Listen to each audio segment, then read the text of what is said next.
You are listening to Satlith, from Have a Wonderful to Courtney Crossland to Cece in Brazil. These are older conversations preserved as they were.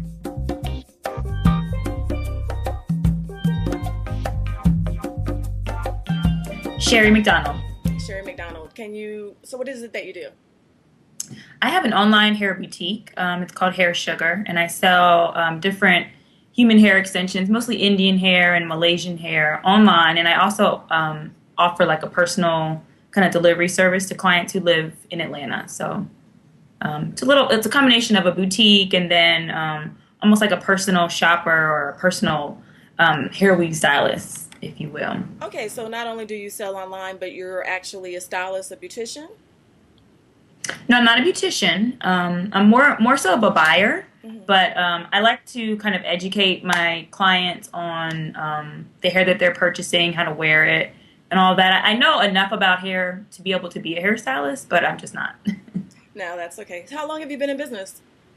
Officially for 2 years. That's probably when I first started my company, and then I've been actually selling and launched for about a year and a half. What made you get started? Well, I always really was obsessed with hair growing up, and I wanted to actually be a hairstylist, but my mom would never let me go to hair school in high school. Well, I don't know.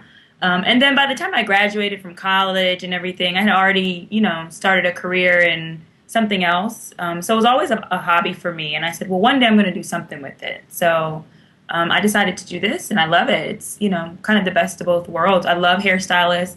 I have a lot of them as clients and as friends as well, and I really appreciate what they do because it's a lot of time and work. But I do love, the fact that I can kind of counsel and educate without necessarily having to do hair too. How do you go about finding clients? So do you reach out mostly to salons? Yeah, I reach out to salons. Really, what I started out with was through social media. I have Twitter and a Facebook fan page, and I'm on MySpace too. I don't use it that much, but it's really been word of mouth for me. And luckily, I've had some hairstylists in DC and here in Atlanta who are actually friends of mine, so they were able to help me kind of put the word out. And my website is actually a blog, so I blog about the actual hair care as well. Not just I don't just sell products there. I actually blog about different products you can use with the hair, how to take care of it, and different little tutorials, and I'm on YouTube, so I got a lot of traffic through that as well. What percentage would you say of your business comes from social media or online? Probably I would say about 45%. Really? 45. Mm-hmm. Yeah. Is that something that you set out for, or is it something that just kind of happened and works out for you?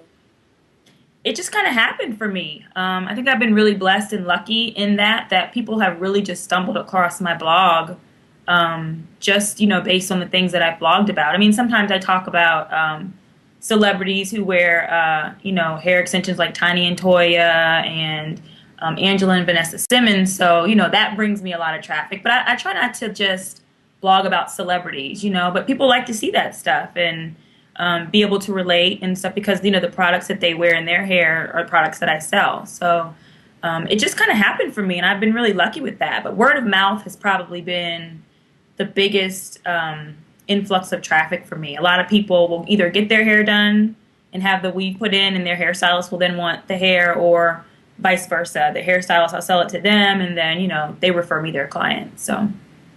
So I did visit your site, and one thing that I loved about it is the fact that it is girly, if you don't mind me saying girly. Uh-huh. And I Yes, saw the hair with a little pink bow.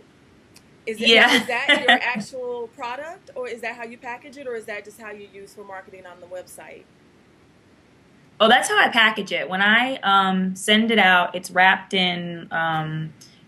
individually in plastic, each bundle, but I then wrap it in like tissue paper, and I have little pink stickers. So it's like pink and brown is my theme, outside of the website too. So it's wrapped in brown tissue paper with a pink little sticker on it. And I like to keep it really girly. When I first had the idea, I kept thinking about like a candy shop, so everything is themed after something related to candy. The curly hair is called Candy Cane, the straight hair is called Taffy, and I have some more products coming out, but it'll all still keep that theme. But I like it because, my business cards are pink like that too. And it just stands out, when I'm out and I meet people and, I whip that pink card out. It's hard to miss it and get it mixed up with other things. So I wanted to always keep it girly like that.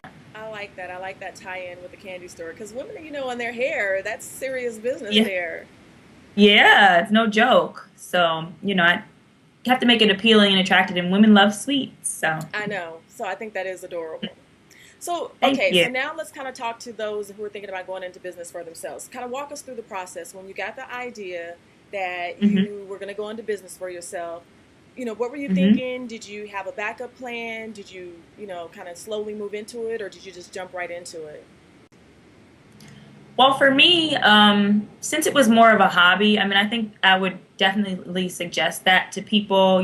Going through college, you kind of are encouraged to do what sounds good, what's going to make you, you think it's going to make you a lot of money, something more structured, maybe more corporate. And so I never thought to really pursue something that was more of a hobby as, more of a career. And when I moved here to Atlanta, I actually met someone who was doing the same thing. And she just was kind of doing it like for fun, something. She was doing it kind of similar, but a little bit different from how I do it as well. She didn't have like the blog and the content aspect attached to it as well. So I would just suggest doing a lot of research. I went around, I talked to a lot of people. I talked to my friends who were hairstylists. I just started out with, okay, what do I have already? I have friends who are hairstylists. I have friends who like to wear weave. I like to wear weave, so let me just start with there to see what kind of market is there. And then, of course, I started researching distributors, and I get my hair directly from India. There's no person between me or my distributor. So it was a lot of research, and I just think that when you start a business, whether it's selling hair or, selling water bottles, having a strong online presence is really, really important because that's what's going to allow you to keep your business mobile. And, I can take my laptop, wherever my laptop can go, I can go do business. So I have clients in, the DC area, and as long as I have my laptop with me, it's fine, So I think that my advice would be to just do a lot of research. And it doesn't have to be like writing a business plan necessarily, even though I do suggest that.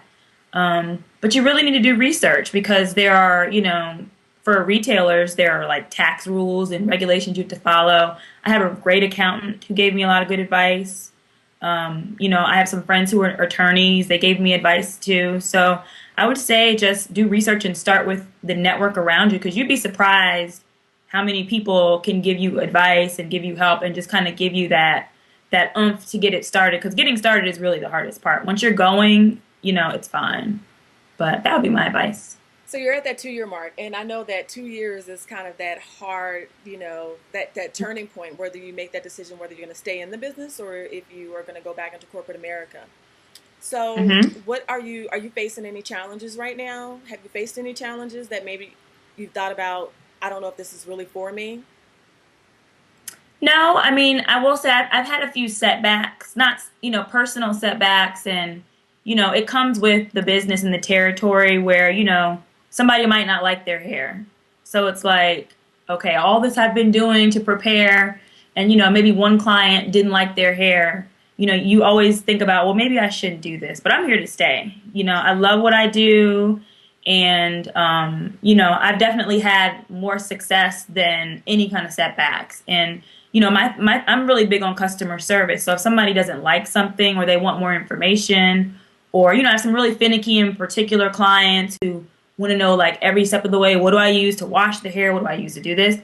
I just, since I love what I do, it's not hard for me and it doesn't seem like work, and being here in Atlanta, I think I'm in a great environment for what I do because, Atlanta's hair capital and there's hair all around me. So I think you have to really be conscious too of the environment you're in and, the types of things you do for recreation and the people that you surround yourself with, to make sure that you have other people around you who are entrepreneurs as well. They may not need to do the same thing that you do, but I think my network around me has kept me strong, as well. But I'm not going anywhere.